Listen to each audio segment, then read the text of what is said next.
MDH biryani મસાલા, પારંપરિક બિરયાનીનો અસલી સ્વાદ. असली मसाले साच साच MDH મળી રહ્યા છે તાપી નદી પરના પાળાને લઈને અધિકારીઓ વચ્ચે જ મતભેદ જોવા મળ્યો. તાપી પાળા પેટા વિભાગે કોર્પોરેશનના કાર્યપાલક એન્જિનિયરને નોટિસ આપી. તાપી નદી માટે જોખમ ભરેલી સ્થિતિ ઊભી થાય તેવી શક્યતા. વહેણને અવરોધે તે રીતે રેતી માટીનો પાળો બનાવ્યો હતો.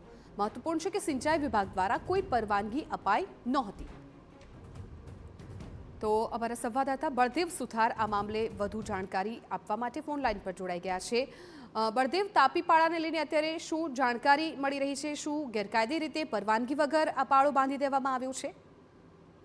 સુરતની અંદર આ બીજી એક ઘટના આવી સામે આવી છે કે જે રીતે સિંચાઈ વિભાગ અથવા તો તાપી નદીના જે વહેણને અવરોધરૂપ થતાની જે સ્થિતિ જે છે ઊભી કરવાની જે થઈ હતી અને ત્યારબાદ સુરત મહાનગરપાલિકાના અધિકારીઓને તાપી પાળા જે પેટા વિભાગ છે તેના દ્વારા સુરત મહાનગરપાલિકાના કાર્યપાલક ઇજનેરને જે નોટિસ છે તે આપવામાં આવી છે. કારણ કે જે રીતે માહિતી મળી રહી છે તે પ્રમાણે સુરત તાપી નદીમાં સૌથી મોટી જોખમી સ્થિતિ ઊભી થાય તે રીતનું એક જે પાળો બનાવ્યો છે અને તેની મંજૂરી સુરત મહાનગરપાલિકાએ જે તે વિભાગ એટલે કે જે સિંચાઈ વિભાગ અને સાથે સાથે સુરત તાપી પાળા પેટા વિભાગને પણ આ બાબતથી મંજૂરી લેવાની હોય છે. પણ એ મહાનગરપાલિકાના અધિકારીઓ પોતાને મન ફાવે તે રીતે જે કામગીરી જે શરૂ કરી દીધી હતી અને જે રીતે પરમિશન નથી લીધી, જેના કારણે જે સુરત પાળા પેટા વિભાગ દ્વારા કાર્યપાલક ઇજનેરને નોટિસ ફટકારી છે. અને આ બાબતે કહેવામાં આવ્યું છે જો આ બાબતે કોઈ ચૂક થશે અથવા તો કોઈ પ્રશ્નો ઉપસ્થિત થશે તો તેની સંપૂર્ણ જવાબદારી જે તે વિભાગની રહેશે.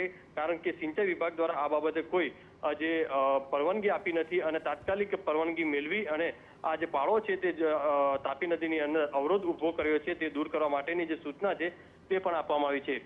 તારીખ 12ના જે નોટિસ આપી હતી છતાં પણ આજે અઠવાડિયાનો દિવસ 7 દિવસ વીતી ગયા છતાં પણ મહાનગરપાલિકાના અધિકારીઓ દ્વારા આ બાબતે કોઈ ગંભીરતા દાખવી નથી અને હજુ પણ જે સ્થિતિ છે તે જે સ્થિતિ જોવા મળી રહી છે. જી બિલકુલ બળદેવ, આભાર સમગ્ર માહિતી બદલ. તો સિંચાઈ વિભાગ દ્વારા કોઈ પણ પરવાનગી આપવામાં નહોતી આવી અને પાળો બનાવી દેવામાં આવ્યો.